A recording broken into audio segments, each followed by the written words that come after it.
Hey, creative. Are you ready to discuss profits, the money, the ways to make it happen? The Profitable Creative Podcast is for you, the creative, how you define it. Videographers, photographers, entrepreneurs, marketing agencies, you get it. CEO of Core Group and author Christian Brim interviews industry experts, creative entrepreneurs, and professionals alike who strive to be creative and make money at the same time. Sound like you? Tune in now. It's time for profit. Welcome to another edition of The Profitable Creative, the only place on the interwebs where you will learn how to turn your passion into profit. I am your host, Christian Brim. Special shout out to our one listener in South Lake Tahoe, California. I don't know if Lake Tahoe, California, Nevada, if that's kind of like Kansas City where it's on the border. I assume it is, but anyway, south. And thanks for listening. Joining me today, Carol Kabaale. Carol, welcome. Thank you for having me, Christian. I'm so excited to be back and talking to you. So good stuff. It's going to be fun today. So I know because Carol was on my other podcast, but for those listeners that don't know, she's coming to us from South Africa, correct? You're still, yes. That is correct. Very good. But Carol, tell us a little bit about who you are and what you do. So I am many things. I think a lot of women are. I'm a wife. I have a fur baby. His name is Charlie. He's a little Boston Terrier. I enjoy eating carbs and having some white wine and Chardonnay. And then for business, I have a all-female marketing agency that we help coaches find predictable leads and grow a warm pipeline. And we do that with Meta ads. Perfect. Now, you said you specialize in coaches. Yes. But service providers, I can help too, but mostly coaches. Okay. They just seem to gravitate towards me. I'm not picky, but they find me. Well, that was my next question. Was that intentional?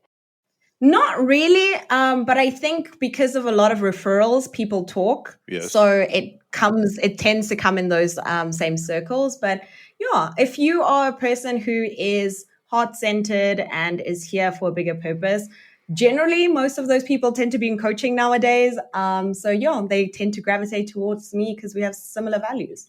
And you primarily work with Meta, so we're talking Facebook and Instagram.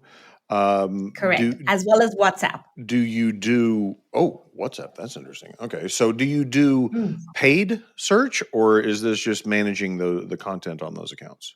So it's paid search, and we use paid search to move people to the second location. Like, as much as I love Meta, please stay around a little bit longer. I want people to build ecosystems outside of social. I want them to control their own sandboxes. Mm-hmm. Yeah, and that's one of the things that I'm seeing in the marketing realm, and not just from our experience marketing, but it's almost like we have to be a little counter-cultural here and get them off of social. Yes. And it's that's not an easy lift. But it's more about the connection. I was mentioning that the pastor at the church I attend a couple of weeks ago said that we as humans are more alone than at any time in human history. Now, he didn't cite a quote, so I don't know if that was an actual study or just his opinion, but it resonated. And I do think there is this need for connection, and I think that you're limited on that connection just with social. Yes, I agree 100%. I also think it's such a, for lack of a better word, like a fake connection. Like everything is so curated, everything is so planned. It almost feels like it's not real. Like you have to show up as someone that you're not really. And what I'm trying, to do with my clients is to say, hey, this is who I am. And if you like what you see, let's hang out somewhere else. Let's talk on emails. Let's talk on like in messages. Let's create a community somewhere else where you don't have to depend on the algorithm and hope like it brings you back and we find each other again. Yeah. So it feels like a more intimate conversation, which I think a lot of people are craving. Absolutely. It's the connection. Do you encourage or facilitate live events with your clients? Yeah, so we do. So mainly I like to focus on 3 seasons. The first season is like, are you looking to be visible, to engage if you already have a big following, or even if you have a small following, like 2,000 followers, do they even see your posts? So that's season of visibility. Like that's one thing that we do. Next one is moving them off to another location. So that's more lead generation. So offering something in return for an email or moving them to said other location. And the last one is everybody's favorite. It's sales. It's where we say like, hey, come to the launch, come to this event, buy my book, buy my course. But I don't like to lead with that one just because I really think you need connection. You need to nurture people. And that's where people get ads in particularly wrong, is that they want to start with the sale. They want to lead with buy my stuff, buy my stuff. And then people are like so put off by it. And then they wonder why their ads are not working. Yeah. And I understand that, because if you're spending money, to do ads, you want to see some type of return for it. Correct. I had this thought yesterday as I was working through some things, and I want to bounce this off you. You're the first person that I'm sharing this with, so I'm curious. That's exciting. Hit me. I have been tangentially interested and involved in marketing because that's what I did for the company for 25 years. And so I would, follow gurus. I would hire agencies. I would, I spent a lot of money, a lot of time, a lot of effort. And something came to my head yesterday that like, okay, everything in marketing has been created. Like it didn't exist at some point, right? And someone came up with this, whether it's a sales funnel or social media itself. I mean, like everything was created at some point. But I tend to gravitate to those things that have worked for others. And that's what marketing professionals tend to push is, a known commodity, like this has worked elsewhere and has worked in the past. So we'll try this for you. But this idea that every sales journey, every customer's journey could be approached uniquely. Like you could create a completely novel way to connect with your customers and engage them and sell them that's never been tried before. What are your thoughts? Yes. I love that idea. Yeah. I think that's what makes marketing exciting, because there's not one right way to do anything. Most times when I run ads or we create these ecosystems or these opportunities for our clients, it's unique to them. It's this customer experience that works for you. Some people don't like to talk on DMs. Some people want to just sign up people and have them come to a launch, to an event. Some people are like, no, I need to get on a call with them and feel their energy and their vibe before I let them anywhere near me. Right. And I think all those things are unique, right? What isn't unique is where you find them. So I always say the customer journey can be very individualized, and it should be, because every business is not the same. However, the thing you have before it, in my case, it's Meta Ads, that's the thing that amplifies it. That's the beacon that says, hey, look at me, I've got the solution. And if you have another platform, it could be, you could be on YouTube and they find you that way. It could be that you're on another social platform like TikTok and they saw a video. The beginning can always change. And I feel that it will always change as we go into things like AI and as things progress. the beginning will always shift, Mhm. but the journey you take people on is generally the same. They have a problem, you have a solution, you figure out if you're a good fit, and someone buys. That's it. Yeah, no, I would agree with that. They share common elements. And I guess my thought where I was going with that for us was like, why be stuck in what someone else thinks will work versus us who understand our customers best, coming up with our own way of connecting with them.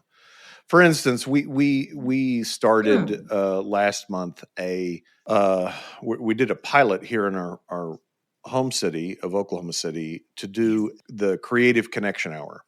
And we just did a cocktails and hors d'oeuvres business owners in creative industries. And we had no idea. I'm going to need an invite. Huh? Well, if you want to come, you're welcome. I'm going to need an invite. Well, I mean, I didn't think you'd make the trip, but you're welcome to. I mean, you had me at hors d'oeuvres. Really, you had me at hors d'oeuvres. So you know, we had no idea what would come, and we just put it out there, and we had like 20 people show up, and I was thrilled by that, right? Yes. And the intent was nothing other than to get these people together to, you know, not to network, but to just get to know each other. Right. And so we're going to do another one this month, and we're just trying something new. And really our intent is not to drum up business. I mean, we didn't do a sales pitch. There was no sales pitch at all. Because we just see this need for connection in the space, and we're facilitating it. And, you know, sure, it will probably generate some fruit in the future. Yes. But I think the other thing that business owners get really locked into, and I got locked into it for a long time, is this concept that marketing is some kind of machine where you can put X dollars in the front and get some multiple out the back. And that's just, that doesn't exist. I mean, it's not that you can't create it. I do believe that you can create that machine, but it's not like I can come to you, Carol, and say, do you have a machine? Can I borrow it? You know, can I lease it? Exactly. It doesn't work that way. No, I completely understand, and I totally get that. I think this concept of I've invested money, so I should get money out is very bizarre to me, because when I look at marketing as a whole, I always look at it as opportunities. It's just creating an opportunity for a conversation, an opportunity to position yourself as a leader, as a person who is an authority, as a person who can educate, like you yourself. You just create a community. You may not have sold, but that has made an impact in someone. They're like, wow, that was such a nice event. And they probably spoke about it to other people. And if they figure out what it is that you do, they're like, oh, I was looking for someone and they had such a nice event. So it all is an opportunity for something else. Where I think the misconception comes in is that a lot of people confuse marketing for sales. Sales is when you're like, hey, this outcome has to happen. You had a call, did you close or didn't you close? Like that is outcome driven. Where marketing, you, for lack of a better word, you just provide opportunities and you see what comes of it. And you try to steer them obviously into a sales conversation, because a lot of people need that revenue. But for most of the part, it's really creating those opportunities and making sure you have that journey in place to be like, what is the next step, if there is one? Yes. And a lot of my listeners that have heard me preach about marketing ROI are probably going to think that I'm committing heresy saying what I'm saying, but it's, you know, for lack of a better term, the marketing is the creative side of it. And there's not always tangible results that are measurable. Well, yes. let me rephrase that. I think, are and they aren't. Depends how you do it. Right, but yes, but there are. I get where you're going. There are things that are tangible that actually do happen, but they're not necessarily measurable. Like if you're building a community and people feel connected and they feel value in that connection and appreciation. Well, you can't measure that. I mean, so, Yeah. but is there value? Yes. And I course. don't think from a business standpoint, you should just, cast about your marketing dollars willy-nilly. I think they need to be intentional, but for us, for instance, this event, we started here in Oklahoma City, but if it proves the concept, we're going to go spend time and start these in other locations. And so it's more about testing and iterating. It's more like, well, let's try this. Let's see what happens. And then if that works, well, let's do more of that. Yeah. And that's a great way to also just to think about marketing in general. It's like you have a concept, you come up with a campaign or you come up with a theory. Let's try and attract them this way. Oh, okay. So that graphic worked well, or that video worked well. Well, what did we do in it? What did we say in it? It's like you analyze those points and you try to recreate that magic again and be like, let's try and get the same outcome. Doesn't always happen that way, but 9 out of 10, you get pretty close, and you're like, well, let's try again. Did we discuss Rory Sutherland's book Alchemy when we talked last time? I'm not too sure. Okay, have you read? But we can chat about it. Have you read the book? I haven't read it, but you can let me know. It's brilliant. I highly recommend it. Rory is a director with Ogilvy, and he wrote this book. It's titled something differently in the UK. But in the US, it was titled Alchemy. And he basically goes through and talks about it. Ostensibly, it's about marketing, but he really kind of goes on this treatise about the limitations of the age of reason. And it's actually very humorous. It's a great read. He did a great job. But he talks about how, marketing, you're dealing with individuals and groups of individuals, and they're inherently irrational. And, it's sounds about right. Right. And so, you can do all the reasoning you want and all the analysis you want, and you should, but it's limited. Like at the end of the day, it's not going to give you a complete answer because people aren't predictable. And, a lot of what he talks about is like, well, I think this might work, but I don't know. So we're going to try it. Yeah. So I agree with that. What you've just said is like half my clients. I think this has worked because we've done it before, like you said, and it's worked. We've done it with similar people and it's worked. But ultimately, I also like to remind my clients that people buy when they're ready to buy. Not because you're having a sale or because you've decided to launch a book or because you have a new program. They don't care. They're like, oh, I have this problem. Now I'm going to buy. Oh, I need support in this thing, or I want to be a part of this community. It's on their own timeline. It may be something that in the marketing, in what you've put together, it's triggered something in them. It's activated something in them where they're like, let me dive deeper into that concept, into that product, into that person. But before that moment, it's like just trying to get, you're fighting cat videos, man. You're fighting flipping cat videos. That's right. And you're playing with this attention. That's what we're playing with. We're trying to get people's attention. And it's hard because cats are cute. And it's hard to compete against them. Carol, I hate cats. I said it. I've said it on the show before. I'm secretly a dog. I am a dog person, but I know a lot of people resonate with the cute cats. I'm unabashedly. I go to that analogy a lot. Unabashedly anti-cats. I mean, not like their existence is fine. I'm not like eradicate cats.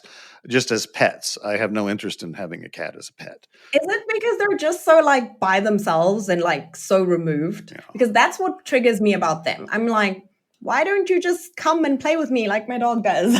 But you're standing there it's the human. Yeah.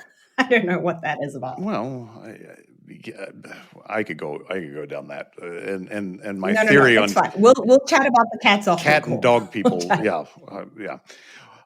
So I want to pivot and ask a question. Yes. More practical, maybe. So how long have you been in business? 9 years. Okay. And before that, what was your experience? What did you work in marketing? So, yes. I worked in corporate for Hilton I did business development, which was Nice. interesting. And what prompted you to leave that and start your own agency? I wanted more choice in my life. So when you work in hospitality, you seldom have choice because when everybody's on vacation, you're at work. So you live past people. And at the time, I was in a relationship to my husband, and we were high school sweethearts. So we've actually been together for like 9 years at the time then. And I always make the joke, Chris, that he was like, hey, I need your blood type and then I can marry you. So I was like, no worries, I got you. Here's my blood type. And then he finally proposed 9 years later. So that's the secret, ladies. If you want a ring, just tell him your blood type. That's all he's waiting for. Okay, you're going to have to fill in the gaps on that one. So it was that to get the marriage license? Why did he? No, that was just to get him to propose. Just to get him to propose. And so why did he want your blood type? No, it's a joke, but I see it's not landing, but that's okay. That's okay. So basically I was in this relationship for 9 years. And, as a woman, you sort of like, I think after like year 3, you start going like, is he going to propose? Is he not? And I patiently waited for 9 years. I see. So I always say like, I think he needed my blood type. Like that was the last box that he was waiting to tick. Got it. All right. Got you. Well, he could have asked that very early on. He could have. Where I thought you were going with that is it was something like how I could identify you if, you got lost because I never see you kind of thing. That's where my head went. I don't know. You are a very practical thinker, very much like my husband, hence why you both would have needed my blood type. Yes. That makes a lot of sense. Okay. Very much so. So once go ahead. He proposed, no worries. So once he proposed, I just knew that I didn't want to keep living past my family, past important events and moments and milestones in life. And it wasn't going to happen in the corporate job that I had. I also saw that financially, to get to where I wanted to be or the life that I wanted to have, I would have had to wait a really long time because everybody who made the amount of money that I thought, that I still think I need to make is very old. And I was like in my 20s and they were like in their like 50s and like 60s. And I was like, I'm going to have to wait 40 years. This is crazy. No. We can't do that. So I decided to look for something else. And what really screamed at me and what I was passionate about was 1, helping people, being of service, 2, being creative. And then I liked a little bit of data. I liked a little bit of something that wasn't just fluff. I didn't just make it up. So I settled on the marketing field. And within that, I settled on ads. And that was 9 years ago. Hey, listeners, are you ready to turn your passion into profit? Then grab a copy of Profit First for Creatives. Click the link in the show notes to purchase a copy. And if you're not ready to make that full commitment, you can download a free copy of the first chapter.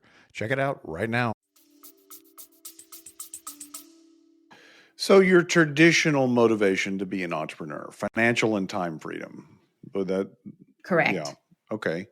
So some people that start their entrepreneurial journey with those intents in mind land in a place where they're maybe working harder than they were before and or not making as much money as they were before. Did you experience that? Oh, yes. So here's a fun fact. I quit and I didn't tell anybody in my family that I was quitting because I didn't want anybody to talk me out of it. Right. So I took my savings and I started my company and I was burning through my savings and I'm addicted, I have to confess, to knowledge. So it was the boom of everybody and has a course, a program or something. And I just wanted to gravitate. I wanted everything. I wanted to know everything. So I was reading every book. I was showing up to every masterclass, webinar. I was in so many coaching programs and things. And very quickly, I went into debt and I had so much credit card debt, especially the first 2 years. I actually worked it out on another podcast, which was like more financially. I had an apartment's worth of debt. Okay. Like that's how much debt I was in. Okay. Like it was crazy. But I knew that I was meant to do this because the few clients that I had, even though they weren't paying me a lot, even though I wasn't confident enough to like raise my prices, the joy I had out of them, the fact that I was just at home, the fact that I wasn't going into an office, that I was being a part of my family again, like that meant more to me. So I stayed the course and yeah, it did get better, but it was hard in the beginning. It was hard. What was the switch financially? Where did that tipping point come where you started making more money than you were spending? So that changed for me when I was brave enough to put more boundaries into my business. And that meant increasing my pricing, not letting so much scope creep, not working insane hours for things that hadn't happened, being very truthful in what I can do and couldn't do. I think when I started, I just said yes to everything because I was so scared to say no. But I quickly learned I don't like building things. I don't like design. I don't like spending time on Photoshop or Canva or things like that. Like I enjoy the strategy. I enjoy looking at things and looking at the systems. And once I really honed in on that, my clients got the best version of me. And I was able to get better results for them and I was able to charge more. So that really helped. That paragraph, those couple of sentences that you just said there are very profound because there were like three things in there that I was like, I want to pull out. The first is that there's this tendency, especially when we don't have experience and or knowledge, to not act because it's an unknown, right? And there's a fantastic book on this. I read a lot, in case you hadn't noticed. A fantastic book. No, you wouldn't say.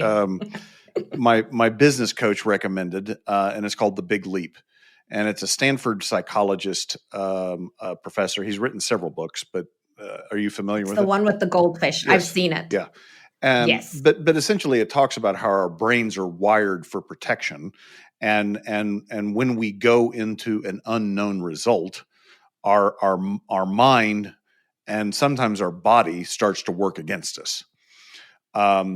So I did a post on LinkedIn a few weeks ago. I track the statistics of people that have bought my book that sign up for the free resources.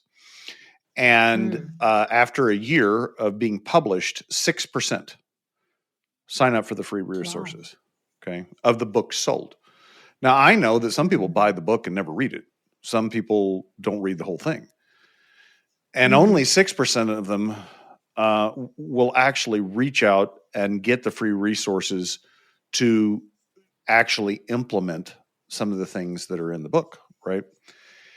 And that's reality. I don't know that it's 6% across the board for everything, but a very small percentage of people will actually act on anything, regardless of how much they know, right? I mean, they'll just continue to be in that learning mode. And so I would tell people, I would tell our listeners, like, understand that exists. And like, if you're just telling yourself that you've got to learn some more to do, you don't. You just need to do. Yes. Right? Yeah. The second thing I want to pull out about what you said was that because we feel like we don't have experience and or knowledge, we tend to say yes to everything and or not charge enough. And correct. The reality is that when we don't charge much, people don't see value in what we do. Because, you know, there's a reason why people pay $25,000 for a Rolex. It's not that it's a better watch. It's that it is of that value to them, right? Right. So the customer can only define the value. I can't define the value. Yes. You can't define the value. But what happens then is when you charge less than you're worth, you attract people that don't value what you do. Mm-hmm. And actually they're the worst people to have because they run you around because they don't value what you do.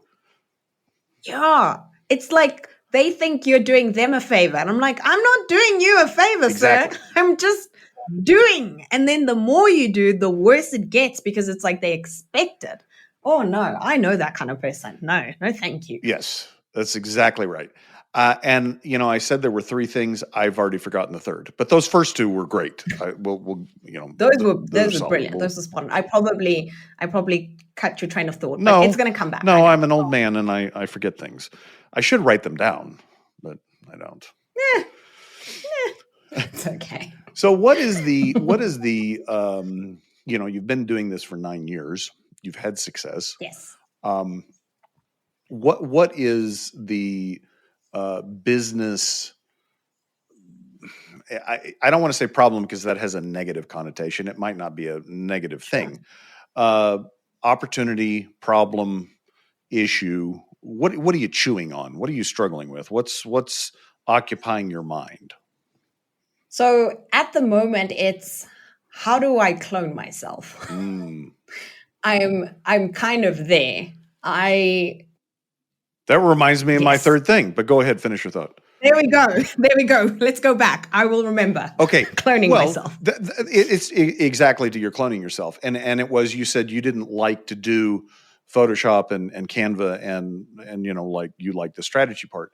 And that third thing is, I think what's really key starting out is understanding what you're really good at, where you bring the value, and letting other people do the other stuff. Because it's not that, for me, it felt a little bit like, well, I'm going to get people to do the stuff I don't want to do. But that's not the reality. The reality is that they're going to be better at it because they want to do it and they like it. And so let's come back to your cloning yourself. Why do you say you need to clone yourself? So I do have a team and I'm very thankful for them, but I feel like there is a piece missing in my team. So I'm actively looking for someone who's more able to be like a conductor, if you will, because I have a decentralized agency. So I work with other contractors and service providers, and it all comes together as like under one roof. And it's usually me orchestrating everything. So it's me talking to clients, bringing things in. So I need a middle person who understands enough of my strategy to think a little bit like me, but is also great at the back end stuff and keeping everything moving. And I would love to have someone like that so that when I take a little bit of time off to start my family, it all doesn't stop. Have you attempted? Because right now, that's where the block I see is coming. Okay. Have you attempted to fill that position before? I have, and I'm not great at hiring. I'll also say that I tend to hire on personality, which is bad. But I also think that's a big thing. I need someone who I can get along with. I don't just want someone who it's awkward, So sometimes they're great and then they're not. And it's like, So I'm still looking. If you're out there, hit me up. Okay. So a couple of things on this. My assistant brought her dog. I don't know if you can hear it barking in the background. Oh, I heard a little bark. Yeah. That's fun. He's a miniature dachshund, and I don't know if you've ever owned a dachshund. I owned a dachshund for yes, I have a black one. A long time. And he was so cute. Yeah, they're complete assholes. I mean, they are the most vicious dog, aggressive dog in the known universe. For such a small dog, they have such big personalities. They like who they like, and they will let you know. Yeah, 100%. Trust me. Yeah. I had, ours was called Kevin. My mom gave it a human name, and I thought it was hilarious. whenever she had to shout at this dog. She's like, Kevin, stop that, Kevin. And they I'm don't, like, they don't listen. They're obstinate as hell. they don't care. No. They absolutely do not. I had mine ran out the front door, and there was a German Shepherd on a leash. Somebody was walking, and my dachshund jumps the German Shepherd. I'm like, and the German Shepherd's just kind of looking at him like, what the hell, man? Like, what are you doing? Yeah. Yeah. Anyway, back to my thought. Yes, back to your thoughts. I think you're not unusual for a lot of reasons. I never hired anybody in my previous work experience. And so when I got into business, I didn't know anything about hiring anybody. And I was awful at it. And Yes. it wasn't until I was exposed to the book Who, another book, I know. Love it. By Daniel Smart. And his dad, Jeff Smart, did I think it was the Strengths Finders. Anyway, they're big into workplace psychology. But the book Who is really about the process of sourcing, interviewing, and hiring people. And it really gave me a process to follow that I have found to be really, really powerful. So that's my recommendation to you and to the listeners is Who. But coming back to what that position you're trying to fill, that is a difficult position to fill. It's one of those, as my friend Drew Goodmanson calls, an entrepreneurial inflection point. It's one of those points where you have to change in order for the business to grow. And the entrepreneur generally is very interested in the new ideas, the energy around the startup, all of that stuff. But when it comes to running the business, we quickly lose interest. And yes, that's natural. It's not exciting. It's like the fun stuff is creating. Right. Now it's like, oh, we have to keep it. It's like, right. Okay, I guess we have to do this. And so we have a choice at that point. We have a choice to turn that over to somebody else or continue slogging through it. And usually the slogging through it doesn't work. In my opinion, in my experience, what happened was I got burnt out. Like I walked away from my business after 17 years. I was like, I can't do this anymore because I just disliked it that much. And my passion was gone from it.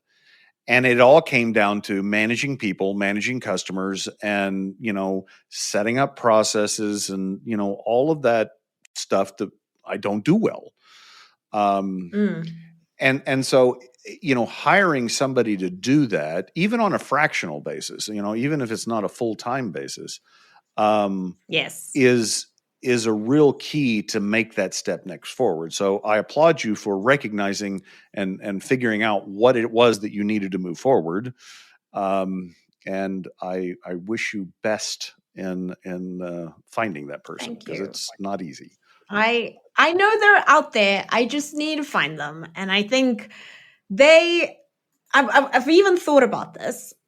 Perhaps I'm asking too much of one person. So maybe if I split the role, but then I need someone to, one of them needs to be a little bit more ownership so that they can manage the other person. I don't know.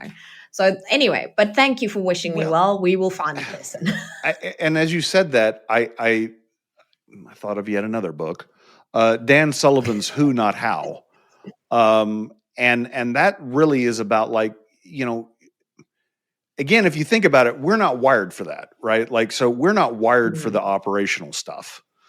And so we try to solve the problem before we pick the right person. And it's like, no, find the person, they'll figure out how to do it, because exactly. We need to figure out the who, not the how. And then when we find the right person, they'll figure out how to get it done. But to your point, hiring on personality is not a bad thing. I think culture fit is uber important. But from my experience, what I was doing is I was looking not for the specific skills that I didn't have, and wouldn't necessarily be able to identify in somebody that I was interviewing. Like, how do I know if they're good at this? Because I'm not good at it, right? Right. And that's how the book Who, not how, helped with that process, because it's about identifying the outcomes that you want from this position, and then figuring out what experience and skills they need to be able to reach those outcomes, and then interviewing to see if they have those experience and skills. But it starts foundationally with figuring out what you need from that person on an outcome basis, not a, if that makes sense. No, it does make sense. It definitely makes sense. Like, once I figure out what they need to do, then reverse engineer from there. Well, it's not even necessarily what they need to do. It's the outcomes you need, right? I need this to happen, and this to happen. I don't know how it happens. I don't know what you need to do to make that happen. But I just need it to happen. Exactly. I need this to happen. Yeah. Yeah. Okay. No, I love that. Okay. I've got some homework. I do like homework, so thank you. There'll be a quiz go and do that next time you show up. So, ooh, very exciting. Be prepared. Very exciting stuff. I was really one of those boring children at school who got excited when pop quizzes and things happen. I was like, yes, secretly. Yeah. So great. Yeah, I didn't mind. But I never said to the teacher that she hasn't checked homework. I was never like one of those, like, oh, you have, no. I'm not that crazy. Yeah. But I did like a test. Yeah, those kids were the worst. Yeah. Right? I'm like, shh, be quiet. I want to slap them across the head. What do you...